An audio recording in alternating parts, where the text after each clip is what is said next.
Connaissez-vous les grenouilles de Malaisie, les grenouilles à faire pleuvoir? Oui, mais nous n'en parlerons pas aujourd'hui. Car On souhaite qu'il ne pleuve pas. Absolument. Bon, Capitaine Lacroute, Capitaine Buffet, bonjour. Bonjour Fred. De quoi Bonjour. parlons-nous aujourd'hui? L'escale d'où nous revenons, Yaoundé, au Cameroun, tout à fait, capitale administrative du Cameroun. La capitale économique étant Douala. Bravo. Bravo, Alors bien. première chose, lorsqu'on va à Yaoundé, forcément, on fait un petit passage par le Noah Country Club. Et au Noah Country Club, eh bien, on a le restaurant le Boukarou. Mhm.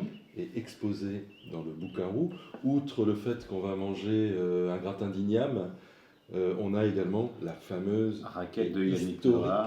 raquette de Yannick Noah. Roland Qui a Garros, remporté Roland Garros en 1983. 1983. Voilà. Voilà. Et puis toute la famille jusqu'au basket aujourd'hui, puisque maintenant il y a un terrain de basket, évidemment, au Noah Country Fils de Club. Noah. Voilà, Tout à fait. exactement. Et ensuite, eh bien, on se rend dans le quartier Bastos, Mhm. qui est le quartier, on va dire, un peu des expats, quartier où se trouvent la plupart des restaurants. Et on a fait une découverte grâce à une hôtesse de l'équipage qui est mariée à un Camerounais, William.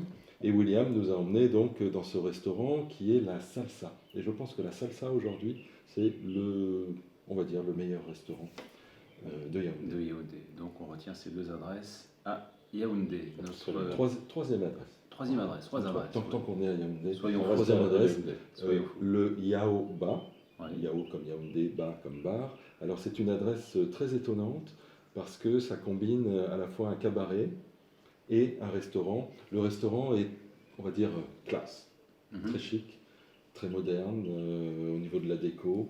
Et on va y retrouver la famille Noah qui... Oui, je crois que Yannick va faire des bœufs là-bas. Ouais, tout à fait. c'est facile à trouver dans Yaoundé, c'est référencé. Oui, le Bastos. Le Bastos. Quartier Bastos, et vous allez trouver tout ça grâce à notre ami donc William, le mari de notre hôtesse de l'air. Notre produit du jour. Produit du jour, eh bien, il Produit du jour qui vient de la Thaïlande. Qu'est-ce que vous nous avez ramené? est un petit séjour en Thaïlande, et là c'est très étonnant. Alors oui, la Thaïlande est le 4e producteur mondial de canne à sucre. C'est peu connu. Sur les 55 kilos de canne à sucre qui sont produits par minute dans le monde, eh bien, chaque minute, il y en a 3 qui sont produites en Thaïlande. Et les Thaïlandais boivent du rhum. Et les Thaïlandais boivent du rhum. Et- Eh bien, là, nous avons un rhum agricole Mhm. d'une des seules distilleries de rhum agricole de Thaïlande qui se trouve à Koh Samui, Ouais. Une petite île. Petite île. Ouais. petite Très île touristique. au Ouais. sud de Bangkok.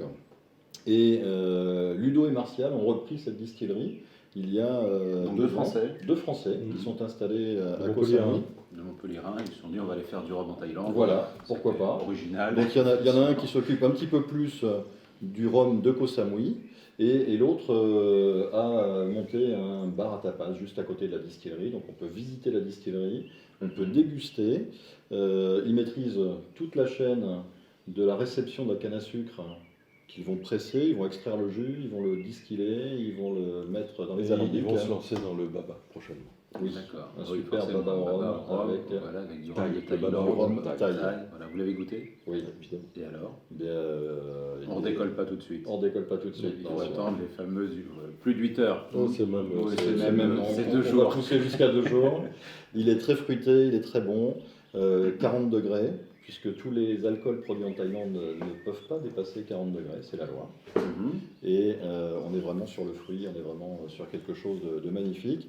Alors ça va de pair. Eh bien, à l'occasion, Sans un rhum à découvrir, Voilà. il est référencé dans ce petit ouvrage. Justement non. C'est Non. donc le 102e que nous avons découvert pour l'auteur de ce livre. on amène un petit peu de rhum à l'auteur. Donc, Alexandre Vintier, aux éditions Duno, les 101 rhums à découvrir, bientôt les 102 rhums à découvrir. Un peu de lecture, les têtes brûlées. Oh, mais c'est Papy Boynton, Baba Black Sheep, les moutons noirs à l'origine. Absolument, le 9e Tout à art fait. est également présent pour l'aviation. Alors l'escadrille des têtes brûlées, Corsair contre Zéro, on se souvient tous de la série dans les années 80. Bah, ça a bercé notre enfance, notre adolescence, on va dire. Il n'y a pas eu des milliers d'épisodes, il y en a eu 35-40, mais comme ils ont été rediffusés en boucle, Oui, bah, on a c'est l'impression qu'il y en a eu 150. la série Voilà, initiale en a été fait, diffusée entre 76 et 78. Et ça a bercé toutes nos jeunes années. Et donc vous avez été séduit par cette bande dessinée. Oui, parce que l'histoire de Papy Boyington est assez particulière. Il faut quand même se rappeler que c'est le seul aviateur, c'est un as avec 28 victoires, et c'est le seul aviateur qui a reçu de son vivant une médaille qui lui avait la plus haute distinction américaine qui lui avait été remise À titre posthume. à titre posthume. L'escadrille des têtes brûlées corsaires contre Zéro, les folles aventures de Papy Boyington et de Robert Conrad Dans la série télévisée. dans la série télévisée, et c'est aux éditions Zéphyr BD. Donc la prochaine, Vela la Vela, mais c'était Vela la Cava dans la série. Dans la série télévisée, c'était Lui, Vela la Vela la Vela, Cava. qui s'appelle en réalité Vela la Vela. C'est le prochain album que l'on vous présentera dès qu'il sera sorti. Merci messieurs, à très bientôt. À bientôt. Voilà.